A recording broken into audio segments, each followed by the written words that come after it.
start with the name of Allah, who is very kind and merciful. My name is Mohammed Wasim Akhtar. Welcome to Inspiration Academy.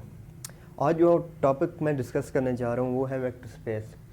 तो इस lecture में हम outline इस तरह बनाते हैं कि सबसे पहले हम इसकी डेफिनेशन देखेंगे, उसके बाद नंबर 2 हम इसकी देखेंगे, एग्जांपल्स देखेंगे, और थर्ड पे जाके हम इससे रिलेटेड जो थ्योरम आ रहे होंगे उनको हम देखेंगे कि वो किस तरह होते हैं। तो सबसे पहले हम स्टार्ट करते हैं अपना डेफिनेशन से, वेक्टर स्पेस।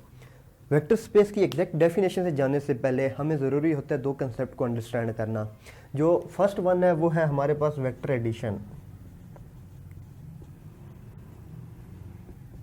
वेक्टर एडिशन और स्केलर मल्टीप्लिकेशन। दूसरा जो है हमारे पास स्केलर मल्टीप्लिकेशन है, स्केलर मल्टीप्लिकेशन। तो देखते हैं सबसे पहले कि वेक्टर एडिशन हमारे पास क्या होता है। वेक्टर एडिशन, लेट्स सपोज कि हमारे पास कोई एक सेट ऑफ वेक्टर्स है, उसको मैं नाम देता हूँ वी का। मैं कहता हूँ कि वी जो है हमारे पास क्या है, सेट ऑफ वेक्टर है।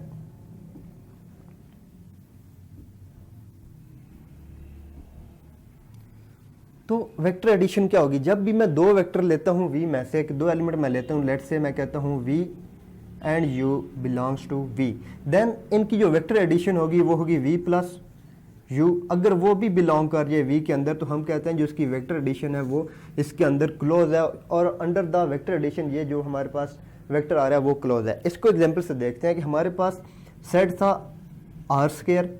अब इसके एलिमेंट किस तरह के होंगे, लेट्स सपोज मैं कहता हूँ A1 B1,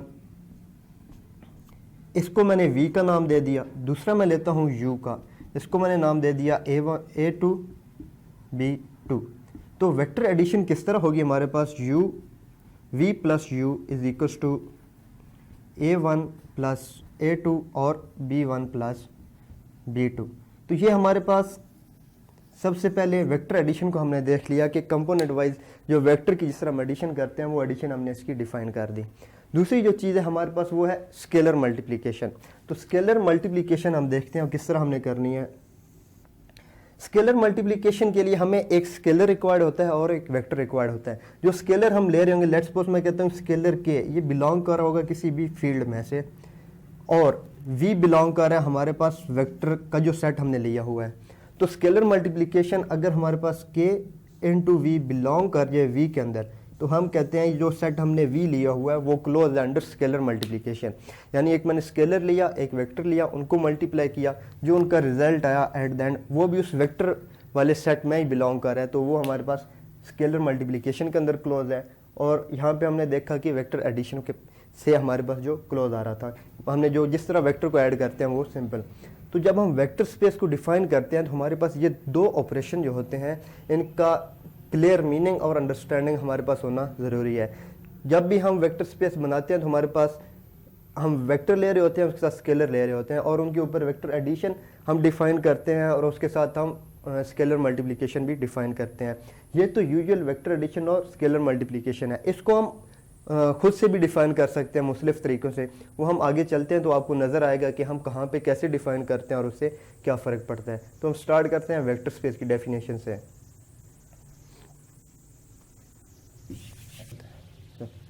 अच्छा, देखते हैं कि वेक्टर स्पेस क्या होती है। वेक्टर स्पेस हम कहते हैं कि let we have a set V, जो कि हमारे पास क्या है, नॉन एम्प्टी होना चाहिए। एक नॉन एम्प्टी सेट V है, और हम कहते हैं कि एक हमारे पास फील्ड है, फील्ड F। एक हमने सेट लिया V, एक हमने फील्ड F लिया, तो हम कहते हैं कि V जो होगा वो एक वेक्टर स्पेस होगा। मैं लिख देता हूँ यहाँ पे, V is a vector space, in short मैं लिख रहा हूँ, over the field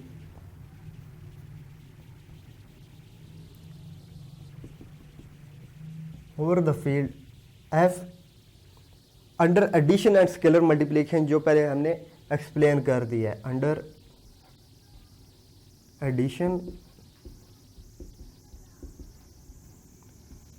and scalar multiplication, इसको मैं SM लिख रहा हूँ in short, scalar multiplication if V satisfies, जो V है हमारे पास वो सेटिस्फाई करे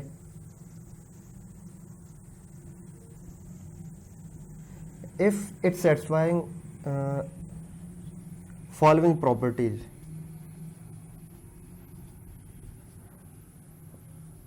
फॉलोइंग नंबर 1, जो सबसे पहली प्रॉपर्टी होती है जो हमने चेक करना होता है, जो वी हमने सेट ऑफ वेक्टर ले रहे हैं वो हमारे पास क्या हो, वो हमारे पास अबिलियन ग्रुप हो अंडर एडिशन।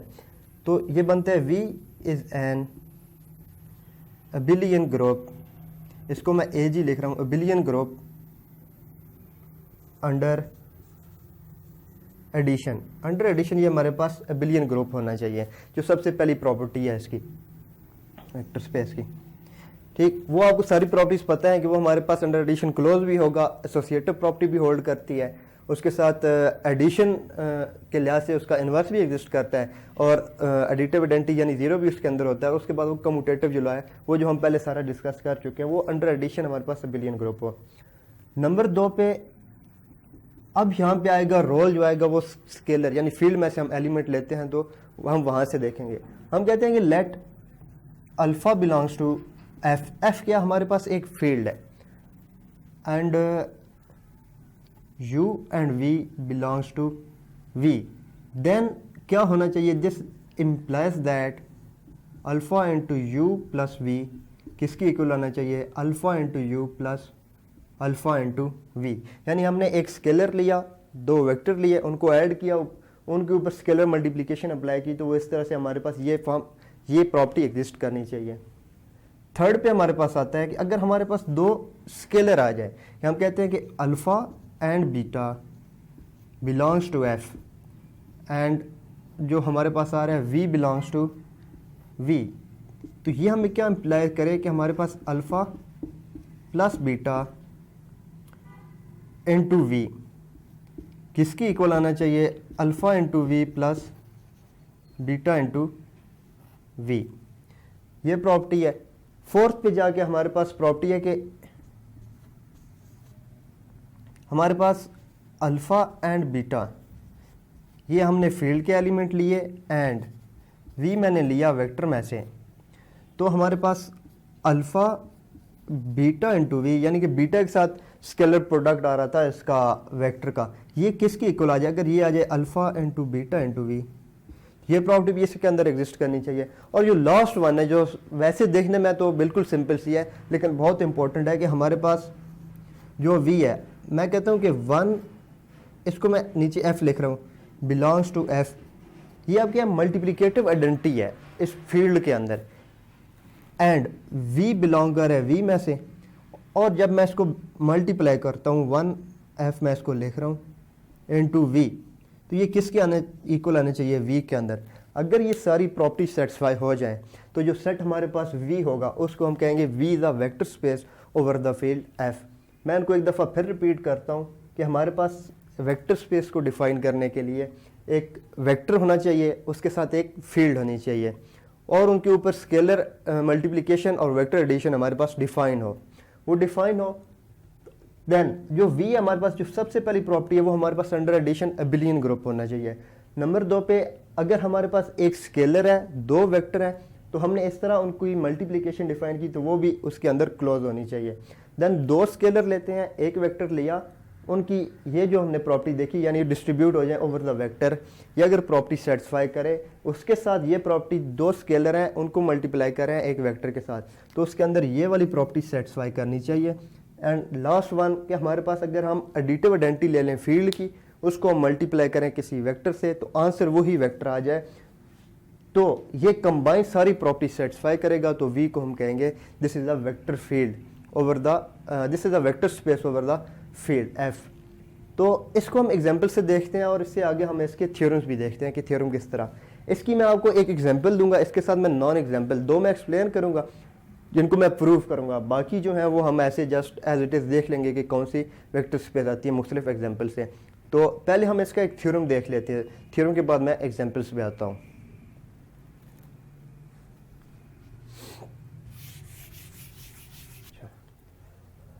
हम देखते हैं थ्योरम है इसका एक, और इसको हम समझने की कोशिश करते हैं। थ्योरम में हम समझेंगे कि उसकी स्टेटमेंट हमें क्या कह रही है। प्रूफ में इसका नहीं कराऊंगा, जस्ट उसके मीनिंग को हम समझेंगे कि इसके मीनिंग्स क्या हैं। तो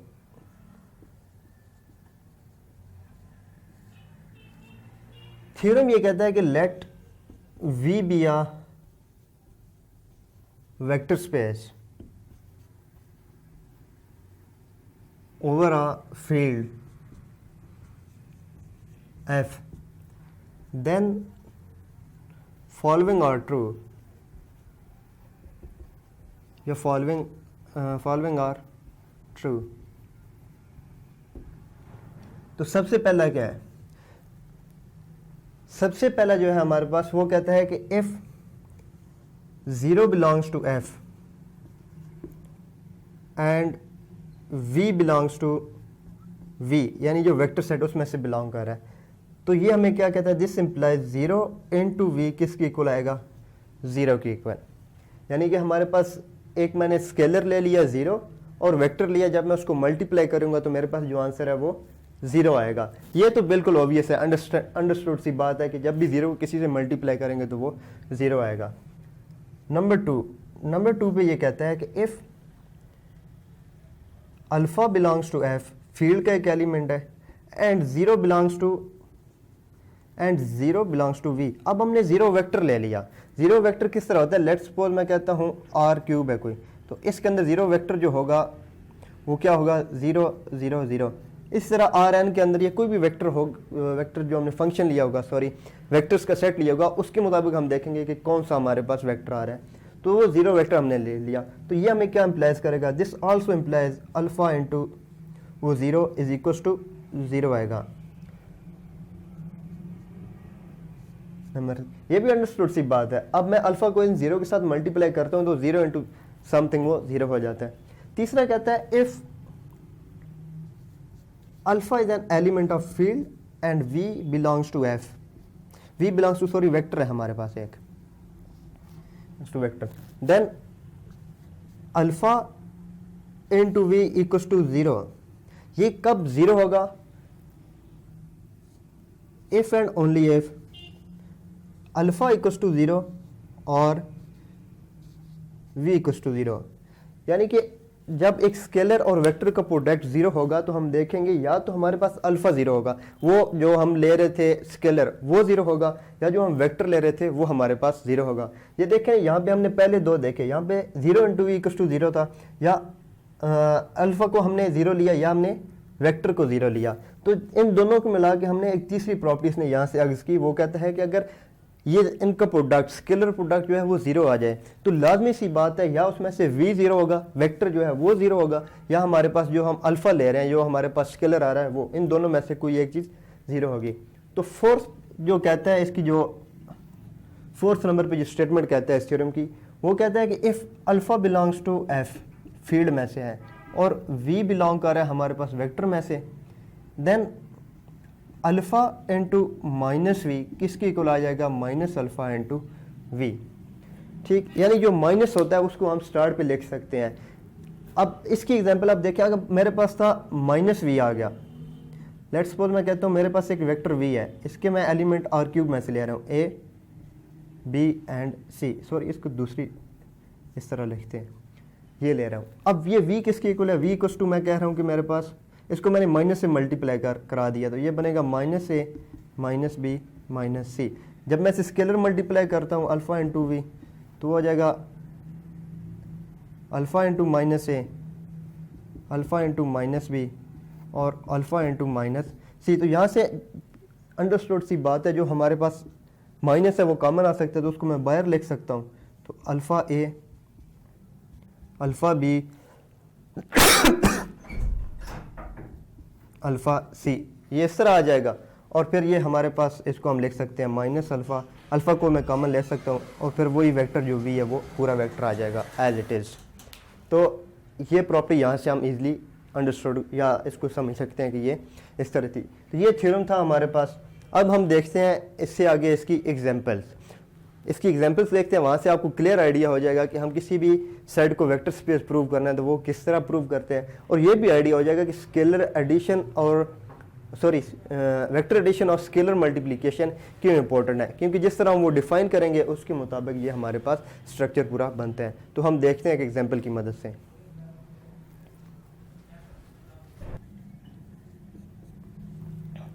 हम देखते हैं वेक्टर स्पेस की एक एग्जाम्पल।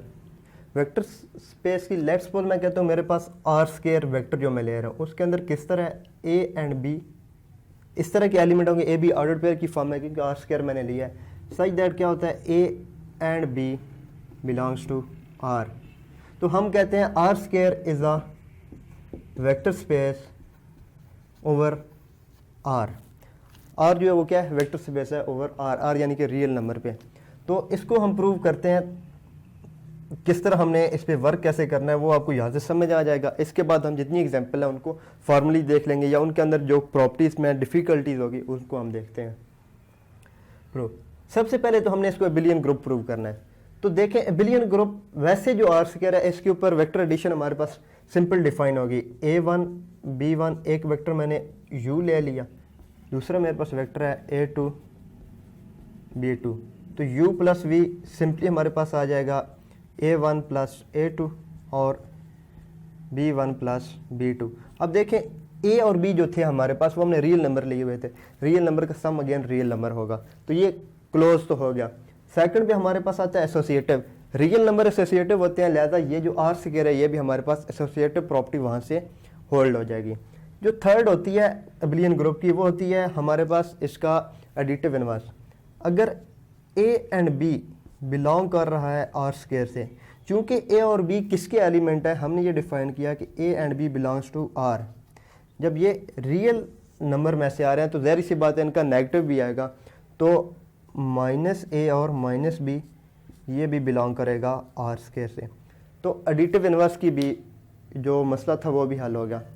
इसी को हम देखते हुए रियल नंबर को देखते हुए हम कह सकते हैं 0 एंड 0 बिलोंग करेगा आर स्क्वायर के अंदर, और चूंकि रियल नंबर हमारे पास कम्यूटेटिव होते हैं तो लिहाजा वो भी कम्यूटेटिव प्रॉपर्टी वो भी होल्ड करेगी, लिहाजा एबिलियन ग्रुप तो ये है। अब मसला है जो बाकी चार प्रॉपर्टीज़ हैं उनको हम देखते हैं। हमने ये देख लिया आर स्क्वायर एबिलियन ग्रुप होता है, ये ऑब्वियस है, ये हम पहले भी इसको देख चुके हैं कि अंडर एडिशन ये एबिलियन ग्रुप होता है। अब हम वेक्टर स्पेस की रिमेनिंग प्रॉपर्टी पे बात करते हैं। नंबर 2 हमने कहा था कि हमारे पास V एंड U दो एलिमेंट बिलोंग कर रहे हों आर स्क्वायर में से, यानी जो हमने वेक्टर का सेट लिया है, एंड अल्फ़ा बिलोंग कर रहा हो हमारे पास फील्ड में से। तो प्रॉपर्टी क्या थी, प्रॉपर्टी हमें कहती थी अल्फ़ा U प्लस V किसकी इक्वल आना चाहिए, alpha U plus alpha V। तो इसको हम देखते हैं U और V किस तरह के होंगे, ऑर्डर्ड पेयर की फॉर्म में होंगे। मैं लिख देता हूँ, हम कहते हैं let's suppose U equals to A1 B1, V equals to A2 और B2 है। तो इस प्रॉपर्टी को हम चेक करते हैं U plus V which is equals to alpha ऐसे ही आएगा A1 B1 प्लस ये अल्फ़ा इस पर डिस्ट्रीब्यूट हो जाएगा इनटू अल्फ़ा आएगा A2 और B2। ये किसके इक्वल आता है हमारे पास, हम देखते हैं कि अल्फ़ा मल्टीप्लाई हो जाएगा सबसे, alpha A1 alpha B1 plus alpha A2 alpha B2, ये फॉर्म बन रही है। तो अब क्या हो सकता है कि अल्फ़ा इसमें से एडिशन हो सकती है इनकी, तो ये आ जाएगा alpha A1 plus alpha A2 और ये आएगा हमारे पास alpha B1 plus alpha B2। यहाँ से हम अल्फ़ा को कॉमन ले सकते हैं, तो ये आएगा A1 प्लस A2 कॉमा यहाँ से भी अल्फ़ा कॉमन आ सकता है, तो ये आएगा हमारे पास B1 प्लस B2। तो ये किसकी इक्वल बन गया अल्फ़ा, इसको हम ये भी तो लिख सकते हैं अल्फ़ा 1 इंटू B1 और प्लस अल्फ़ा ऐसे ही यहाँ पे B1 plus B2 which is equals to alpha into ये किसकी वैल्यू थी U की प्लस अल्फ़ा इंटू V। तो यहाँ पे ये हमने देखा कि ये प्रॉपर्टी जो है ये हमारे पास सेटिस्फाई कर रही है इसके अंदर। तो अब हम देखते हैं इसकी जो थर्ड प्रॉपर्टी है। अब हम देखते हैं इसकी जो थर्ड प्रॉपर्टी थी कि हमने दो अल्फ़ा एंड बीटा बिलोंग करें हमारे में से, जो हमने फील्ड ली थी R के अंदर, और V एक वेक्टर हम ले रहे हैं R स्क्वायर के अंदर। तो हमने प्रॉपर्टी जो पढ़ी थी वो ये है अल्फ़ा इंटू बीटा। जब हम मल्टीप्लाई करेंगे v से तो ये किसकी इक्वल आ जाएगा, alpha into v plus beta into v. ये हमारे पास होल्ड करना चाहिए। तो ये हम यहाँ से अगर हम सिंपली इसको देखें तो ये क्या होता है, ये डिस्ट्रीब्यूट हो जाएगा alpha v plus beta into v. ये ब्रैकेट्स लगाने की ज़रूरत नहीं है, यहाँ पे बीटा इंटू वी।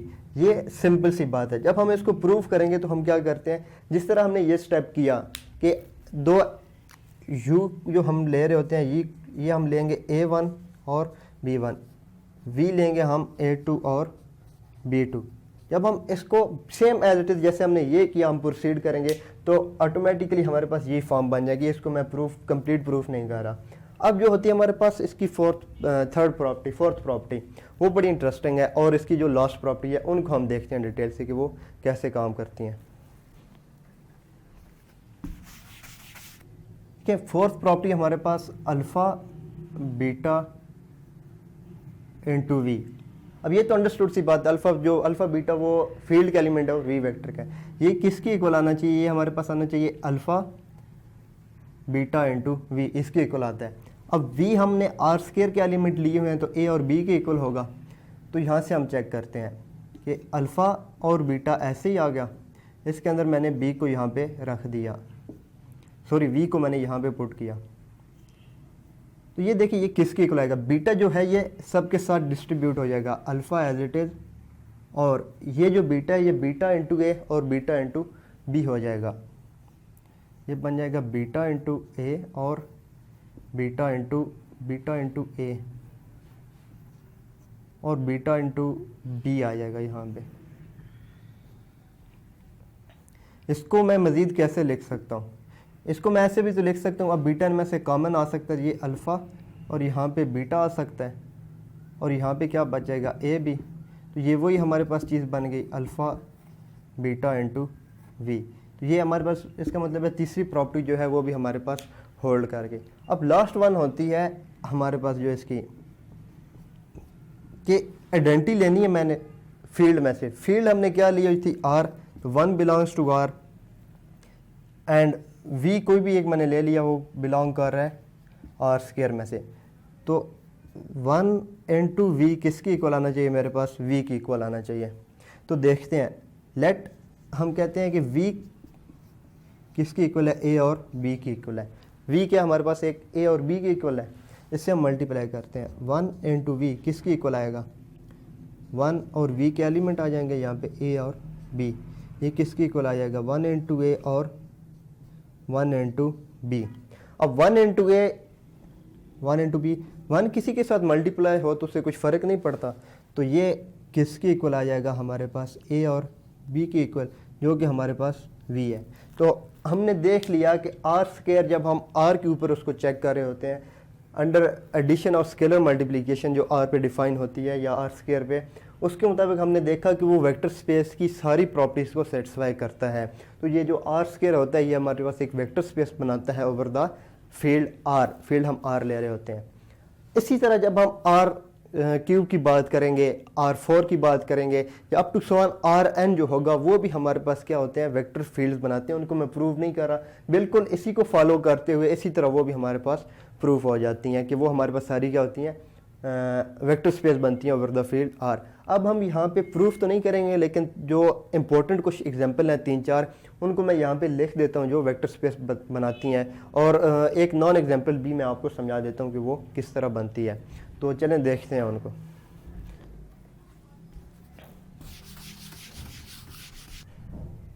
अब देखें कोई भी फील्ड है उसकी जो सब फील्ड होगी, लेट्स सपोज मैं कहता हूँ C is the field of a complex number. C क्या फील्ड है किसकी,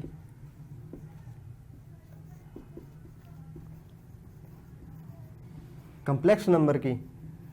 अब सी कम्प्लेक्स नंबर है, इसकी सब फील्ड क्या होगी, आर जो है वो सब फील्ड है किसकी, कम्प्लेक्स नंबर की। तो जो सी है ये itself is a vector space over the field R. जो सी होगा is a vector space over R. इसी तरह अब आर है, आर की जो सब फील्ड होती है, आर की सब फील्ड होती है हमारे पास रैशनल नंबर क्यू, ये आर की सब फील्ड है। तो जो आर होगा इज अ वेक्टर स्पेस होगा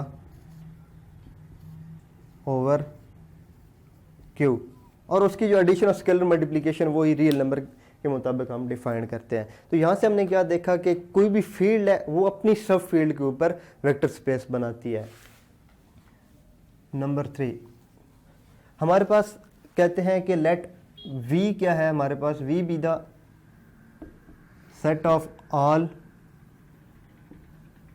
M cross N square matrix का हमारे पास सेट है V। तो जो V, अब इस पे कंडीशन क्या है, इस पे कंडीशन है with scalar entries, scalar entries, जो V की एंट्रीज हैं, जो उसके अंदर जो मैट्रिसेस आ रही हैं, उसमें जो उन मैट्रिसेस के अंदर जो एंट्रीज आ रही हैं हमारे पास, वो क्या है, स्केलर है। लाइक कैसे, मैं एक एग्जांपल लिखता हूँ। ए मेरे पास एक मैट्रिक्स है, उसकी एंट्री है A B C और D, ये एंट्रीज हैं। तो ये एंट्रीज किस में से, ये A B C D और किसके एलिमेंट होने चाहिए, किसी फील्ड के, A B C एंड जो D था, ये किसी फील्ड के एलिमेंट हो। तो ये जो सेट बनेगा V, set of M cross N matrices, जो स्क्वायर मैट्रिसेस हैं, उसकी एंट्रीज किसी फील्ड में से ले रहे हैं, तो वो किसी भी फील्ड के ऊपर जो होगा वो वेक्टर स्पेस बनाएगा। Is a vector space over a field F। Fourth में हम कहते हैं कि मेरे पास V क्या है, जो सेट ऑफ पोलिनोमियल है, सेट ऑफ ऑल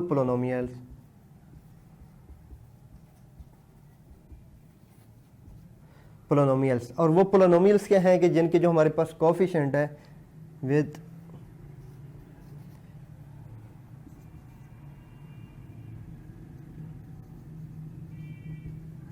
कोफिशिएंट जो होंगे आर द एलिमेंट्स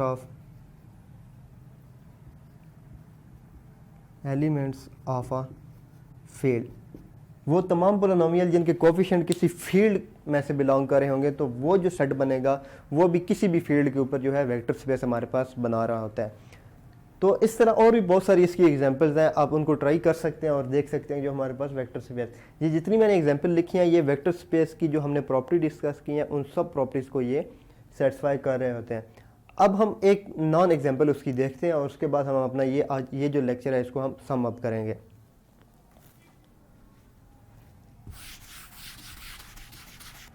अच्छा, अब हम एक बहुत ही इंटरेस्टिंग सी एग्जांपल करने जा रहे हैं। हम इसको देख रहे हैं कि let V be the set of ordered pair. Ordered pair किस तरह है, A और B, सच दैट अब इसके ऊपर जो हमने वेक्टर एडिशन डिफाइन किया है वो किस तरह है कि A B एक वेक्टर है और C D हमारे पास दूसरा वेक्टर है। तो वेक्टर एडिशन इस तरह डिफाइन है कि A प्लस C और B प्लस D, ये हमने वेक्टर एडिशन इसके ऊपर डिफाइन कर दी। और स्केलर मल्टीप्लिकेशन हम डिफाइन कर रहे हैं, स्केलर मल्टीप्लिकेशन कि कोई for alpha belongs to field and V belongs to V, alpha into AB, V belongs to V, और ये V किसकी इक्वल है, इसको मैं लिख देता हूँ A and B belongs to V, ये ज़्यादा बेहतर रहेगा। ये किस तरह डिफाइन है, ये हमारे पास डिफाइन है अल्फ़ा इंटू A और दूसरा 0। ये हमने इस तरह एक स्केलर मल्टीप्लिकेशन डिफाइन कर दी। ये मैंने शुरू में बताया था कि ये हमने खुद डिफाइन करनी होती है, बताना होता है कि स्केलर मल्टीप्लिकेशन और वेक्टर एडिशन किस तरह डिफाइन है। वेक्टर एडिशन हमने आर स्क्वायर वाली डिफाइन कर दी और स्केलर मल्टीप्लिकेशन हमने इससे डिफाइन कर दी। तो ये जो है ये हमारे पास वेक्टर स्पेस नहीं बनाएगी। बाकी सारी प्रॉपर्टीज हम देखेंगे, जिस तरह आर स्क्वायर के अंदर मैंने प्रूव किया, सारी एज इट इज़ सारी वो प्रॉपर्टीज चलती आएंगी। लेकिन मसला कहाँ पे बनेगा, जो सबसे ऑब्वियस हमें लग रही होती है 1 into we equals to V होता है, तो हम सिर्फ इस प्रॉपर्टी को डिस्कस करते हैं। यहाँ पे सिर्फ ये प्रॉपर्टी फेल होगी। देखिए मैंने स्केलर मल्टीप्लिकेशन इस तरह डिफाइन किया है। तो अब क्या है, 1 बिलोंग कर रहा है फील्ड में से और v मेरे पास क्या है, a और b, ये किसका एलिमेंट है, ये बिलोंग कर रहा है v में से, v। अच्छा, अब देखें हम कहते हैं कि 1 into we equals to V आना चाहिए। लेट्स सपोज हम यहाँ पे पुट करते हैं 1 इंटू वी के एलिमेंट्स हैं a और b। लेकिन यहाँ पे हमने जो स्केलर मल्टीप्लिकेशन है वो डिफाइन किस तरह किया है कि अल्फ़ा इंटू ए बी जब मल्टीप्लाई होगा तो ये किसकी इक्वल आना चाहिए, यहाँ पे आना चाहिए 1 इंटू ए, और दूसरा तो हमारे पास एलिमेंट 0 था, तो ये आ गया 0, तो ये किसके इक्वल आएगा a into 0 which is not equal to v. तो देखें हर प्रॉपर्टी के अगेंस्ट हमारे पास एक एग्जांपल होनी चाहिए। तो ये हमने लास्ट प्रॉपर्टी के अगेंस्ट देख ली कि 1 इंटू वी ऑलवेज नॉट, ये इक्वल नहीं होता वी के। समटाइम जब हमने स्केलर मल्टीप्लिकेशन खुद से डिफाइन की होती है तो उस पर ये फेल हो जाता है। तो हमने इसकी डेफिनेशन भी देख ली, हमने इसके थ्योरम भी देख लिए, इसकी हमने एग्जाम्पल को प्रूव भी कर लिया उसके साथ मुख्तलिफ एग्जाम्पल्स को विदाउट प्रूफ हमने देखा और समझा, और एंड पे जो सबसे ओबियस प्रॉपर्टी लग रही होती है 1 into V is not always equal to V, यानी कि वो डिपेंड कर रहा होता है कि स्केलर मल्टीप्लिकेशन हमने किस तरह डिफाइन किया है। तो होपफुली आपको वेक्टर स्पेस की एग्जांपल और उसकी डेफिनेशन अच्छी से क्लियर होगी। इसी को हम आगे बढ़ाएंगे और हम अपने नेक्स्ट लेक्चर में देखेंगे सब स्पेस, उसकी हम डेफिनेशन, थ्योरम्स और एग्जांपल्स को देखेंगे। तब तक के लिए अल्लाह हाफ़िज़।